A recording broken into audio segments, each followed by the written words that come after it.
you are listening in from far away and can't attend local events or programs. That's why we provide this free webinar series.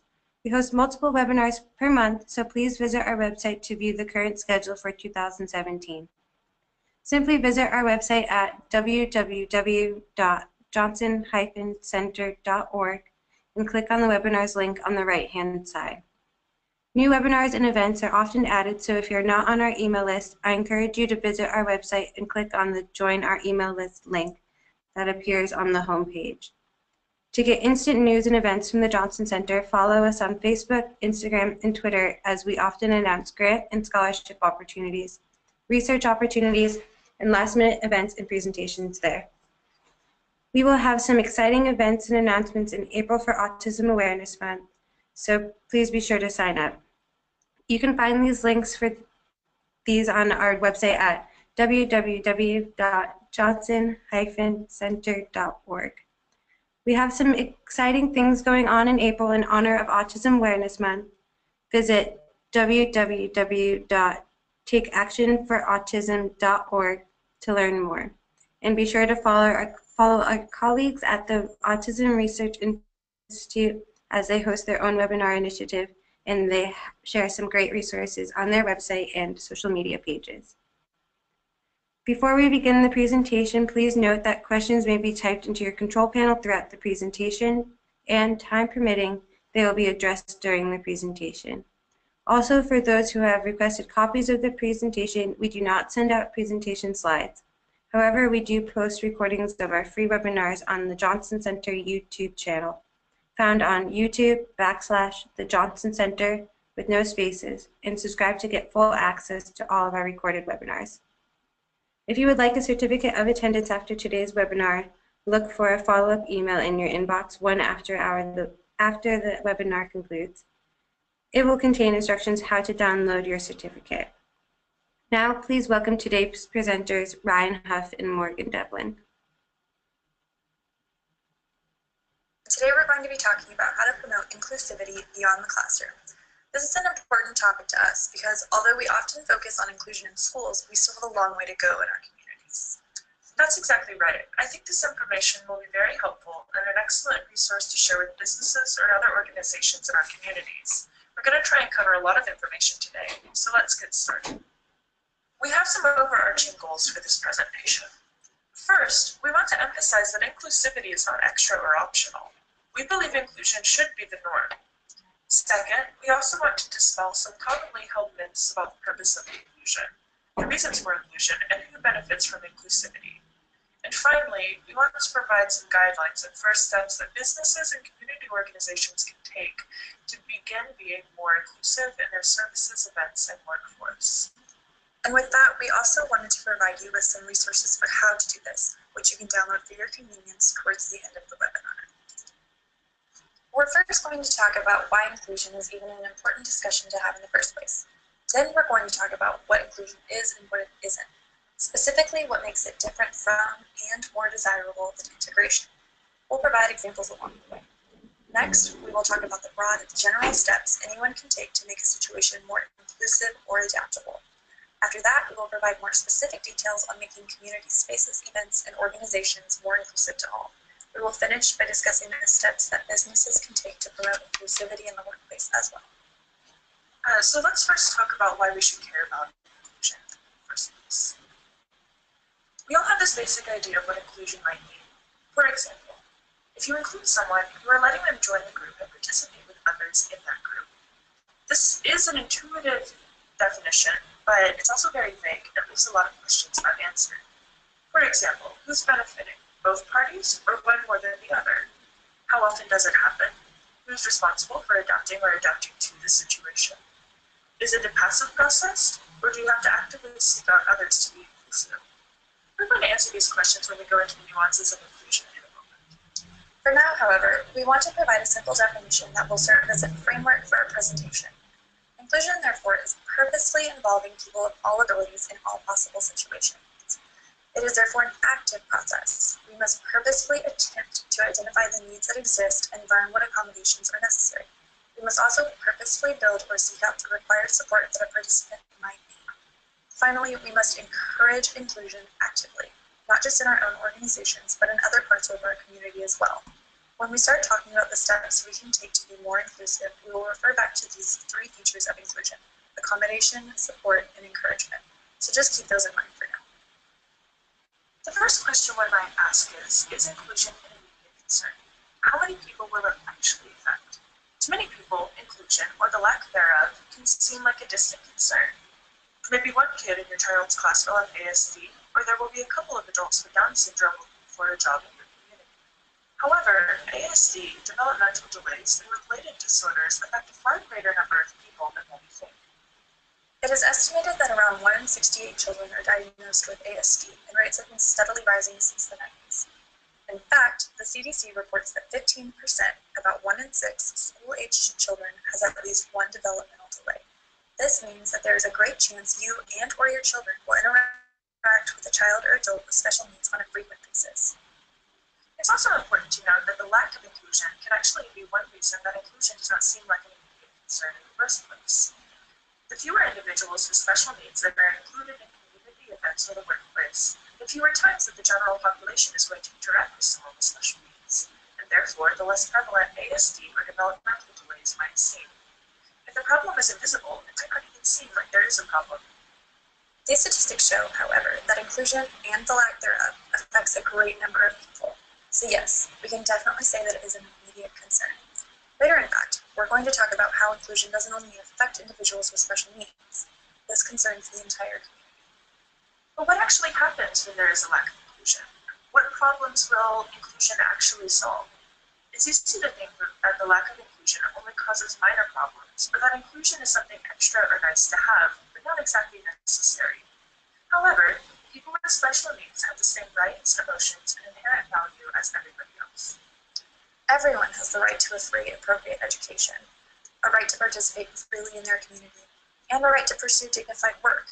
People with special needs do too. This means that inclusion is not just nice or extra. Just like if anyone wasn't given the opportunity to pursue education, participate in their community, or pursue a job, not having these opportunities can have a significant impact on the quality of life of someone with special needs. Inclusion is therefore essential, not optional. And it's important to note that inclusion isn't currently the default.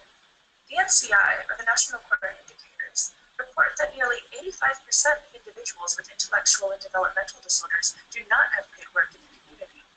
While the ability to work is not indicative of human value, it is safe to say that the opportunities to do so should be available to all who want to pursue them.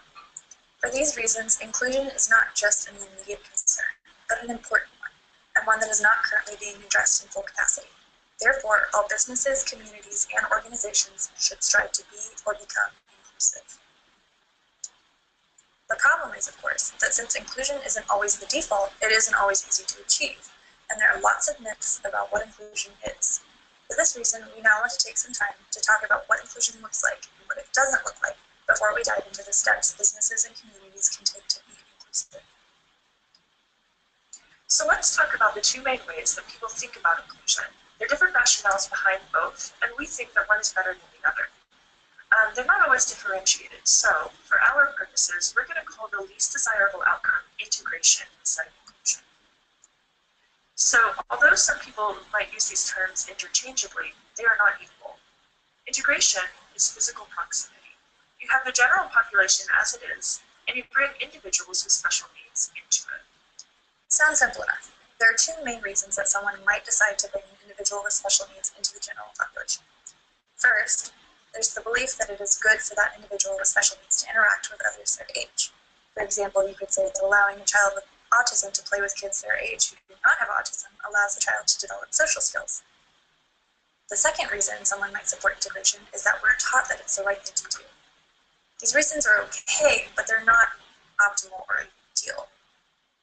And the reason they're not ideal is that notice that this model kind of shows most of the benefit as being a one-way street. It's almost like a charity.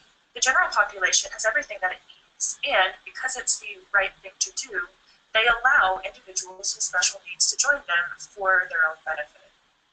Furthermore, integration suggests that the thing or person that needs to adapt is the individual with special needs. As with the previously mentioned example, the idea is that bringing a child with autism into the general population teaches them to act more like kids their age. However, as you're about to see, inclusion does not assume that the responsibility to adapt rests only on the shoulders of the person with special needs. With inclusion, proximity, of course, is still there, but how you approach that proximity is much different. You aren't bringing in individuals with special needs to join the general population because it might be good for them. The idea is that people with special needs should already be there because they belong just as much as everybody else. This is much different than integration, because integration operates on the idea that people with special needs are another group that needs to be brought in. This inclusive model, on the other hand, says that all barriers that might keep someone with special needs out of the general population need to be addressed so that everyone, regardless of ability, can be full participants. Notice that in this case, the person or thing that must adapt is not the individual with special needs. The environment itself is what must be adapted for inclusion. This is one of the key differences between integration and inclusion. The second fundamental difference between integration and inclusion is that inclusion does not assume that the benefit is a one-way street. Everyone benefits, and the group is better as a whole, because it includes people from every walk of life, and every single person is able to reach their full potential. This is why inclusion is important. It is mutually beneficial.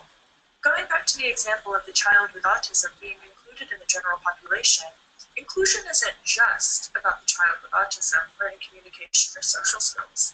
Their peers are also learning communication and social skills that will strengthen the entire group as a whole. We want to note, though, when talking about the benefits shared by all members of the group, we have to be careful not to talk about situations where the individual with special needs is a tool or a lesson that allows those in the general population to grow. Inclusion requires that all members of the group be fully valued participants, and using those with special needs as opportunities for growth places them in an inferior and not as valued position. Even if there is some perceived benefit for the person with special needs, this situation is similar to a one-way street, just reversed. Now, the general population is primarily using and benefiting from the person with special needs. And it's sometimes hard to differentiate between situations where the entire group benefits and ones that primarily benefit one group or the other. You can keep the following guidelines in mind. So, in general, avoid thinking of inclusion as a charity. Charities are extra acts of goodwill done primarily for the benefit of the recipient. Inclusion is not an extra act of goodwill. It should be the default, because people with special needs automatically belong and have a right to be included in the community they live in. This also means that inclusion is not done out of pity. If you'll remember, when talking about the number of individuals with ASD or developmental disabilities, we emphasize the fact that inclusion is an immediate concern because it affects a large number of people. Inclusion, therefore, is global. We have now just discussed that inclusion is a two-way street, meaning that everyone involved benefits. We want to take a moment to really drive this point home. Inclusion is the idea that everyone will benefit from being included and that everyone will benefit from others being included. As you can see, everyone doesn't divide the group up into the general population and people with special needs. Inclusion simply realizes that some people will have needs that must be met. Some of these needs are involved with diagnosable conditions, like providing visual agendas for individuals with ASD who are also nonverbal, but some of these needs are not always involved with diagnosable conditions, like a community event providing agendas in Spanish or having an ASL interpreter. Let's keep the differences between integration and inclusion in mind as we move forward. Remember, what we want is inclusion and not integration. Physical proximity isn't enough, and neither is approaching it from an angle where one group of people benefits more heavily than the other group. In order to achieve inclusion, it's the environment or predominant attitudes that must change. But we can't just expect the person with special needs to do all of the adapting to fit what we have decided is ideal. Hopefully, talking about these differences helps show how inclusion promotes beneficial growth and understanding in all individuals involved, and why inclusion is something that we consider necessary or essential, and not extra or special. And this leads right up to our discussion about what steps we can take to become more inclusive. We can't become fully inclusive overnight. It's a long process, and if we tried to go through every single aspect of inclusion for every single possible need, we'd be here for days. For this reason, a lot of what we're going to be talking about in this section can be considered first steps, or things to start considering as we begin down the path of being inclusive. Since these considerations vary depending on the situation, we're going to start with general guidelines. And then we're going to move into how you can apply these things to community events, spaces, or the customer experience, and how do you apply these specifically to the workplace. is. The most important step to becoming inclusive is to realize that there are hundreds of people living in your community that have different needs. So it's absolutely vital that we expect these different needs to pop up in community events or businesses. In fact, if there's anything we want you to learn from the webinar, this is it. We can't assume that everyone who shows up is magically going to be able to participate in our event or benefit from our services. That's exactly right. Here at the Johnson Center, we're constantly having to ask ourselves whether something we plan will be inclusive, because it's really easy to miss something. At a new venue, we have to ask ourselves, where's the elevator or ramp in case we have someone who needs a more accessible entrance? Are there strong smells or flashing lights that will cause a negative sensory experience for a child with ASD? These cookies I just baked, do they have milk, eggs, or soy in them? What about gluten? Are all the parents going to speak English? Do we have to have an ASL interpreter or extra hands to help with kids? Obviously, it's impossible to anticipate every need. There have definitely been times we failed to plan for something. But without actively thinking about or planning for possible needs, the automatic assumption is that they won't be met. And as we said before, inclusion is active. We have to put in the effort, or else it won't happen. What are some common needs to think about? Well, there are a variety of capabilities affected by developmental delays and related disorders. The most prevalent that we should address are language needs, physical needs, sensory needs, and emotional needs. Be sure to think of these on an individual basis. One child with ASD might be verbal, but need extra physical support. On the other hand, another child with ASD could be completely nonverbal and not needing extra physical support. It's important to keep in mind that each child has a unique set of skills and abilities, and it's important to remember this when planning for inclusion. Just knowing the differences between integration and inclusion doesn't automatically mean that we know how to make inclusion happen. Earlier, we mentioned 3 characteristics of inclusion that can serve as stepping stones for anyone wanting to be more inclusive. Let's review those now. Remember that inclusion is the purposeful involvement of people of all abilities in all situations possible. This goes back to the point about expecting and anticipating different needs. It has to be active. Also, remember that for inclusion to be successful, we must first identify needs and work to make the accommodations necessary to the best of our abilities. We must also create or find support networks for anyone who needs it, and we must actively encourage our communities, businesses, and peers to be more inclusive in all possible situations. It's important to note that inclusivity exists at the intersection of these 3 characteristics. For example, just telling yourself, I support the inclusion of all people in the community does not magically make inclusion happen. Neither does inviting a student with a developmental delay to a birthday party if they have accommodations that you're not willing to consider. Also, we can't approach encouragement from the standpoint that only the person with special needs is the one who needs to be encouraged to play with their peers. Even if you invited a student with a developmental delay to a party and there were no unmet needs, if other children don't play with them, or if they only play with them out of pity, this is integration. It's not inclusion. Yeah, and I think it's also really easy for people to think that accommodations in and of themselves are what make inclusion happen. It's sort of a, if we build it, it will come mentality. For example, over the summer here at the Johnson Center, we put on a junior chef event where kids could come make and eat tasty recipes. In order to be inclusive, we avoided a number of allergens that many children have. Although allergies aren't necessarily labeled as a disorder, this certainly counts as an accommodation. We could have just left it there and said that we're being inclusive. However, we have to think about it from the point of view of the family looking at our advertised event. If they have a child who has peanut allergies, can we really expect them to assume that there won't be peanut butter or other tree nuts in our recipes? The answer, no.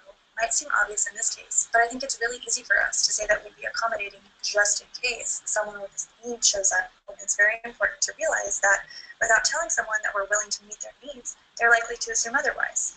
This is only one of the many reasons active encouragement is vital to inclusivity. You'll notice that this references a point we made a few slides back. One of the reasons we say just in case instead of actively encouraging arises from the fact that we don't think developmental delays or related disorders are prevalent in our communities. After all, if we think that it's rare for someone with a particular need to show up, why would we put so much effort into seeking that person out? But remember that 15% of children have a developmental delay. And also remember that the lack of inclusion as a result of this just-in-case thinking is actually one of the main reasons that we don't think developmental delays or related disorders are common in the first place. Absolutely. The point of active encouragement is to let individuals with special needs know that you are willing to provide the support they might need. Sometimes it's as simple as understanding. In the past, we've had parents say that they are worried to bring their child to an event like ours because if something happens, their child might start having a meltdown, and other attendees and staff aren't always the kindest about it. In cases like these, it's of course important to have an accommodation, like a quiet room or a space away from the noise where a child can de-stress. But it's also important to let the family know that it's perfectly okay if their child gets stressed out in the first place. All children have meltdowns when they get stressed out. That understanding and support is absolutely critical for some individuals with special needs. But again, since inclusivity is not the norm, we can't just expect people to know that we're willing to provide that support. Again, you can see that only when we have all three characteristics does inclusivity emerge. They are all necessary. So there's a question that gets asked often. What if, after I've made all of this effort to be accommodating, encouraging, and supportive, what if somebody doesn't want to be included in the event? What if I invite a kid with ASD to my son's birthday party and they don't want to play with the large group? What if I reach out to a number of families with kids with developmental delays and nobody shows up? Well, remember what we said earlier about inclusion not being a charity. Expecting someone to come to or like our event just because we've made it available to them operates under this mindset that we have allowed someone to come into our group. And it almost says that our group is so awesome that anyone would want to be a part of it. Yeah, we can't expect someone with special needs to be automatically joyous and grateful that inclusion, something that should have been already there, is finally being addressed. Going back to the peanut allergy example, just because you give them something tree nut free, like a carrot, doesn't mean the child's going to like it. Just because an event is open to someone with ASD does not mean that a particular person with ASD is going to be interested. Remember that inclusion is about expecting and respecting differences. For some children, these differences might include not always feeling like they want to be a part of a large group of people, and that's okay. Now that we're finished with some general guidelines, let's get into the specifics. As we mentioned before, situations like events or community spaces are much different than situations involving hiring and working with people with special needs, so we're going to talk about those separately. However, it should be noted that these principles are not mutually exclusive. Think about it this way. Business managers interact with members of the community, both as employers and as service providers. From the service provider perspective, one should strive to create an inclusive experience for their customers, using methods similar to those exhibited by communities striving for inclusivity. Community event organizers, on the other hand, can also end up working with volunteers who have developmental delays too.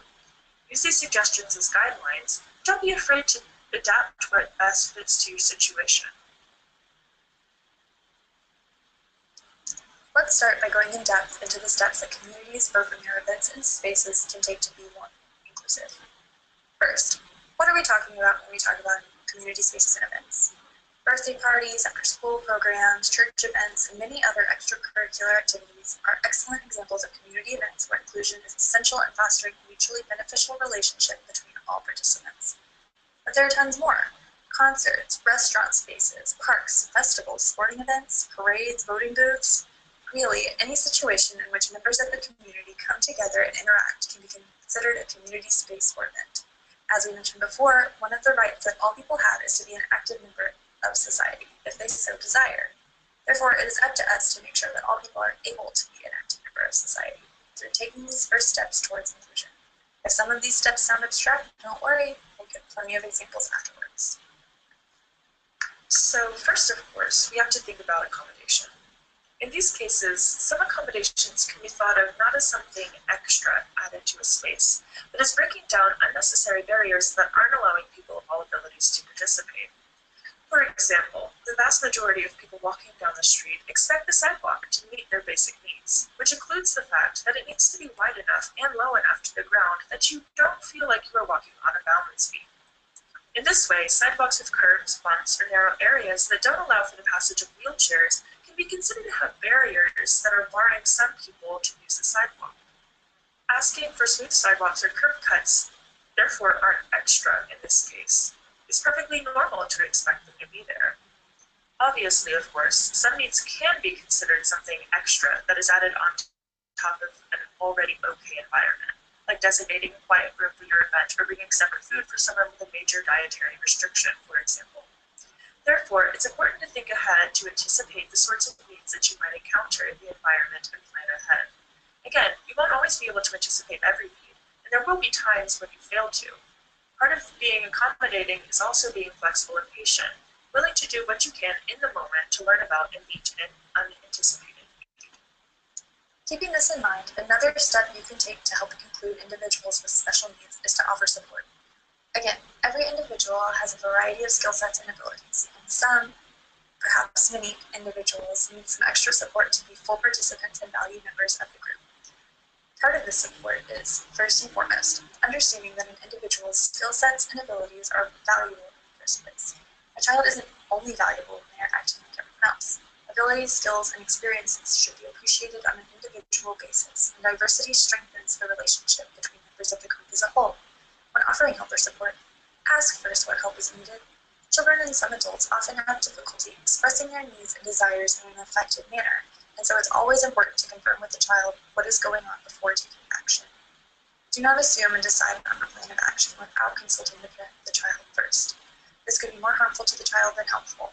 For example, some children might have a speech delay, and it can be easy to want to finish their sentences or speak for them.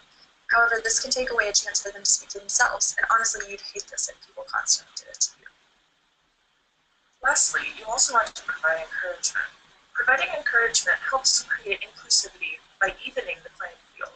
Besides active encouragement, you can also more passively encourage by providing the tools necessary for individuals of all abilities to succeed and by creating opportunities for all needs to be met. Actively encourage in the moment with verbal cues and praise. Promote and reward a sense of self-encouragement from all individuals themselves. Make sure you aren't just encouraging the kid with special needs to make all the effort.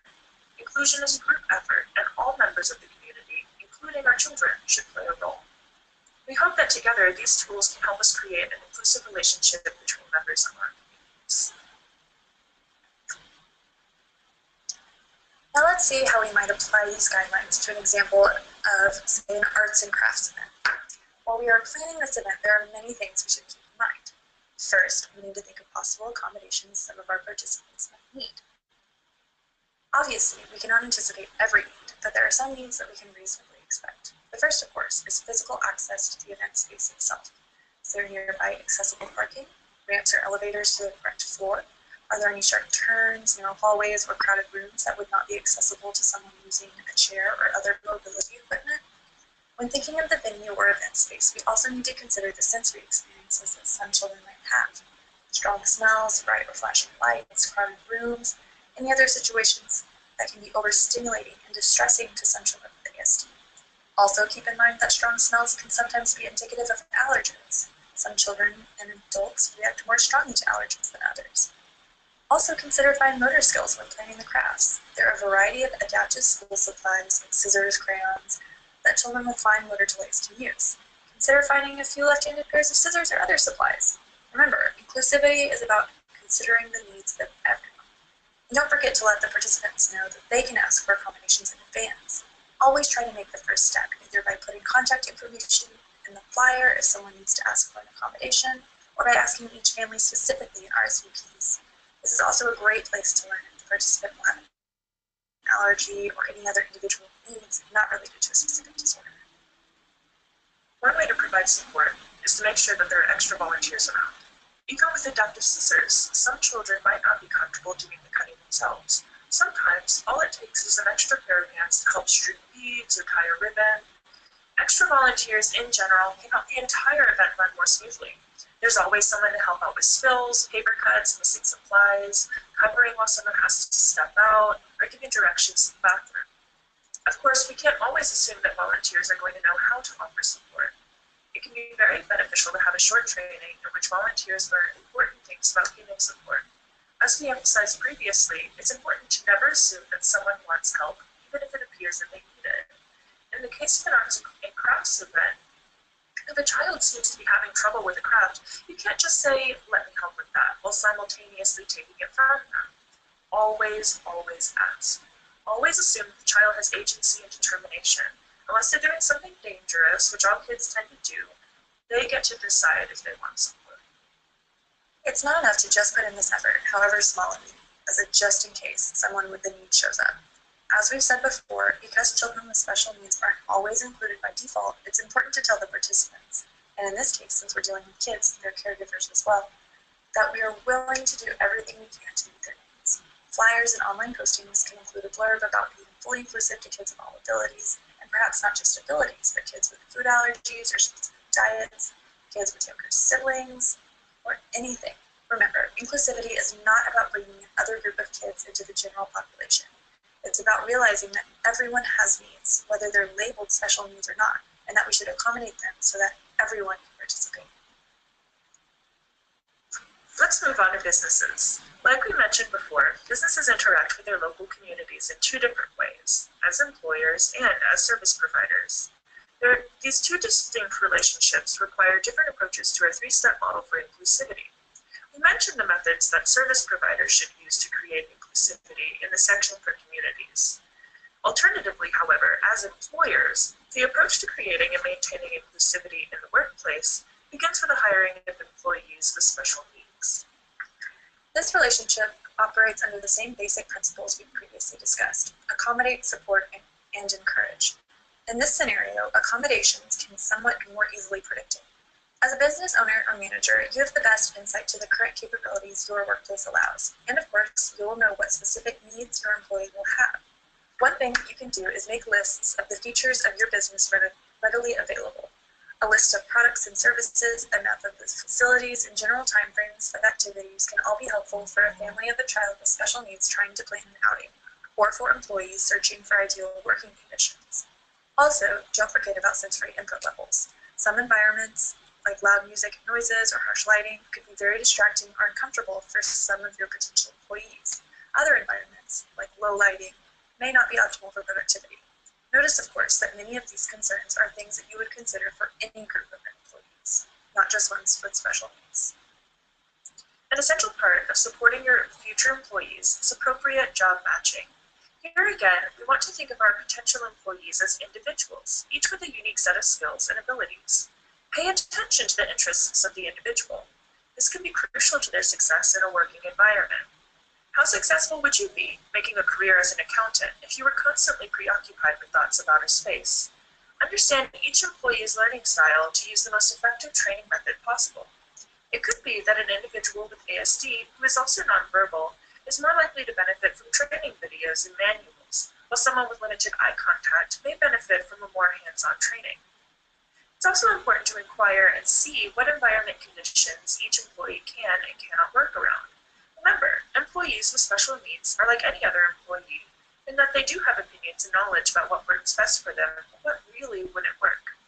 Another way to provide support for your employees with special needs and increase productivity in the workplace in general is by maintaining a routine and sense of predictability.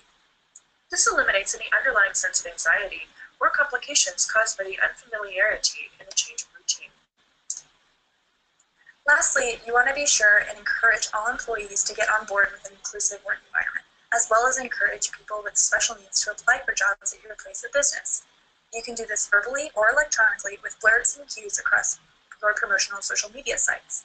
For intra-workplace communication, outlining your intention to be more inclusive as a workplace, as well as opening up the opportunity to address any concerns your employees might have, can help ensure that your efforts amount to inclusion, where everyone is benefiting, and not integration, where the employee with special needs is seen as extra or a charity.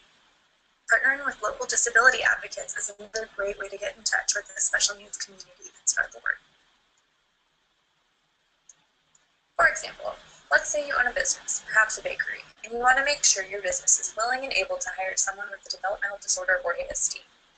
Accommodations in this case are often more specific than accommodations at a community event, because you will know your employee and what their needs are.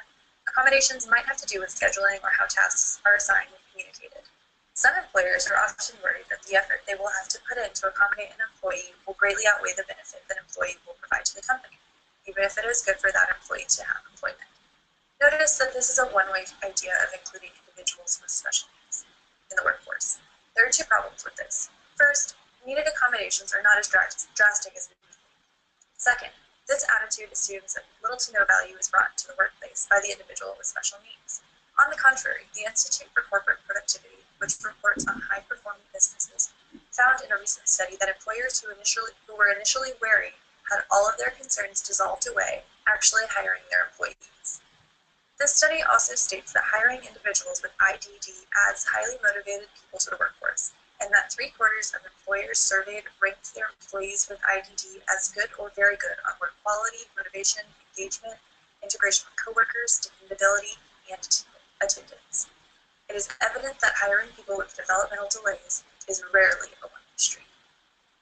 Any employee, of course, needs the proper support to succeed in the workplace. Imagine if no one taught you the skills that you needed to be successful, or if your boss never delivered instructions effectively. There are many organizations, for example, that promote the hiring of those with special needs, and they often offer support or skills training. As with any work situation, having supportive coworkers is a must, and as is being matched to the job that suits your interests, work style, and talents. Finally, you can actively seek to hire individuals with special needs by publicly indicating your stance on inclusion. You can also seek out organizations that we mentioned previously that hope to match their members with jobs in the community.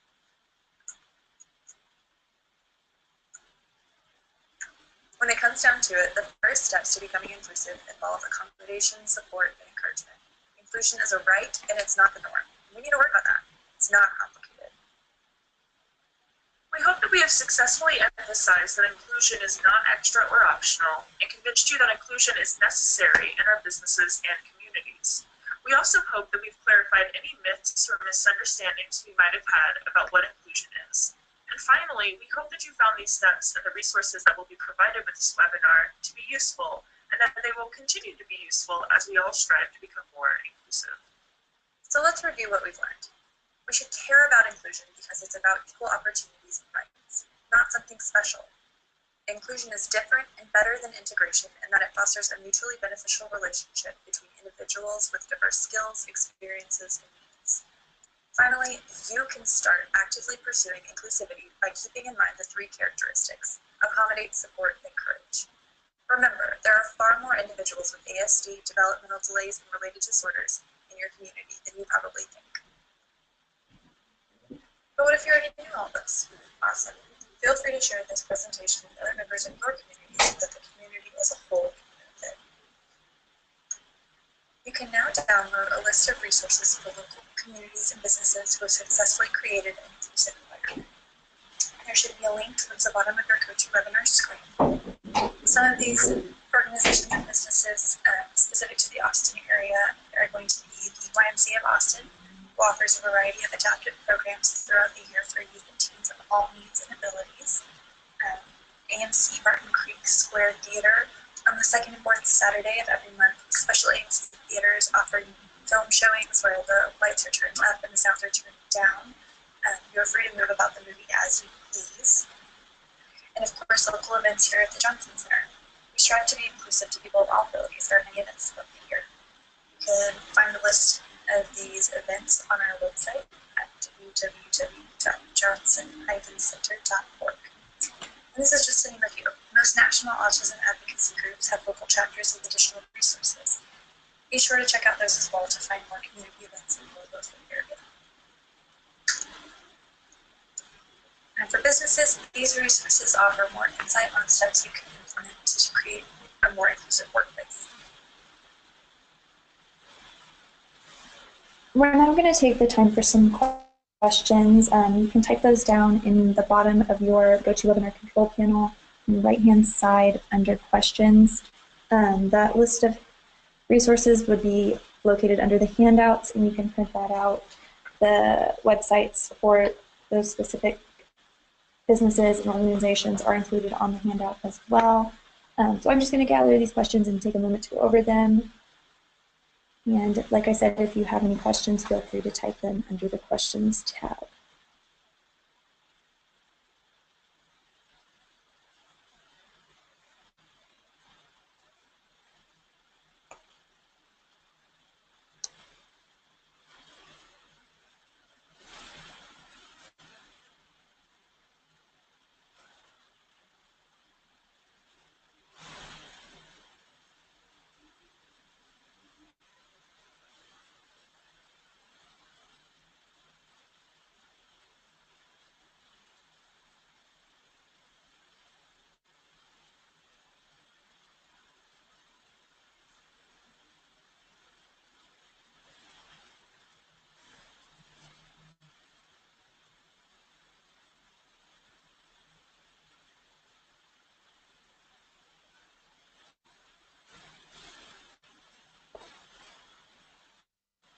Okay, so one of the first questions we have here is, how is support different than passive encouragement in the community setting? Well, one way you can think of support is offering help. In conjunction with the other two characteristics of inclusion, you can't always anticipate and accommodate every need that a group of people might have. However, by offering help or the support for those needs that you didn't anticipate, you are still working to create that inclusive environment. On the other hand, the passive encouragement is understood as the willingness to meet needs. Offering support is how we aim to meet those needs, and by also actively encouraging, we let the community know that all needs are welcome and will be included in the event.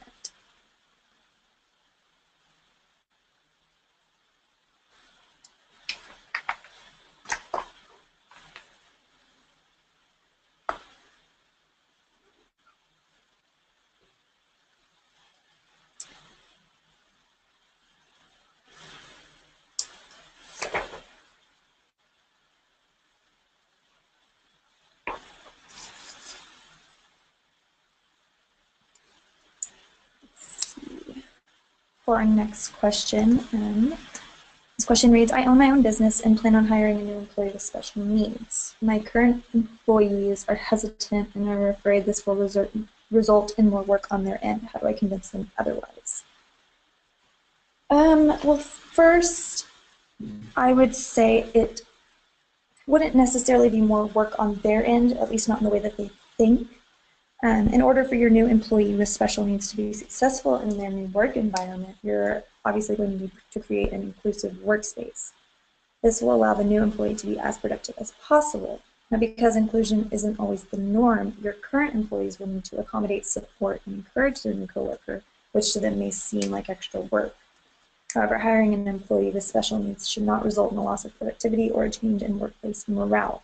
If it does, I would say you should possibly reevaluate your model for an inclusive workplace. Are the accommodations you made still appropriate? Do you actively and passively encourage your employees, all employees? How do you offer them support?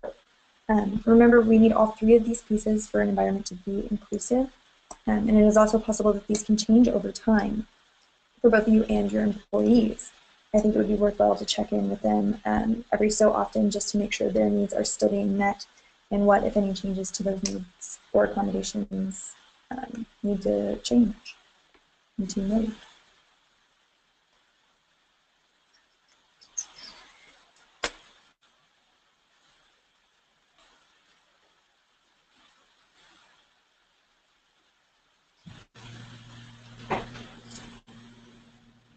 Next question. You mentioned these guidelines aren't mutually exclusive. How can a community adapt the business principles for an inclusive environment? Well, this all depends on how you approach your community event and in what capacity you are interacting with people with special needs. Let's say, for example, you are organizing a bake sale for your child's school and you're working in conjunction with an organization that helps employ and find volunteer opportunities for people with special needs. So these people would be baking for the bake sale, setting up tables, that kind of thing. In this capacity, you are in charge of the volunteers and making sure the event runs smoothly. This kind of parallels with like the manager-employee relationship. You would want to apply the same principles a business owner would apply when employing people with special needs. However, on the other hand, you can also see how the community principles would apply as well. We gave specifics for each in the webinar, but this is also why we wanted to highlight the idea that the principles can be applied to a variety of situations and settings. They can also vary based on the individual needs and the environment itself. The important basic thing to remember is to create inclusivity, you must accommodate, encourage, and support. As long as you have these three elements, it doesn't matter in what way you implement them, as long as they're meeting the needs that are presented in your environment, and that will help to make the environment inclusive to everyone as a whole. And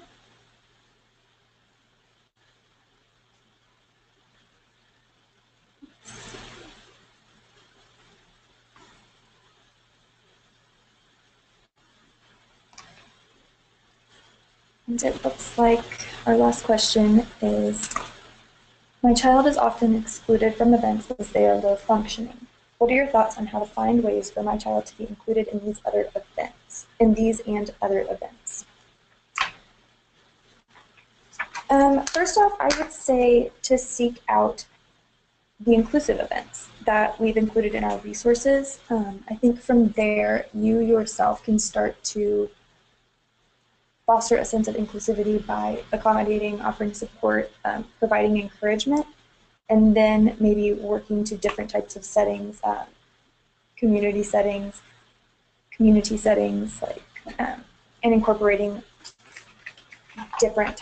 children with different types of abilities into those settings, and just kind of getting different perspectives and offering the accommodation, support, and encouragement in different types of settings with different types of abilities will kind of expand on that inclusive environment. I think also using the tools you have available to you with resources on the internet that we've listed, and even using this presentation as a resource, you can share it with people in your community or some of your favorite local businesses, just to spread awareness that, like we mentioned, 1 in 6 children do have a developmental delay or related disorder. It's not something that is uncommon or rare. It's just a lack of inclusion. And it looks like that is all of our time and questions for today. So if you're interested in any more webinars by the Johnson Center, you can find us on YouTube under the username The Johnson Center. You can also find our upcoming webinars at www.johnson-center.org. Thank you so much for joining us today, and we hope you'll join us on April 18th for our webinar on Parents and Privacy, Considerations on the Digital Footprint We Create for Our Children.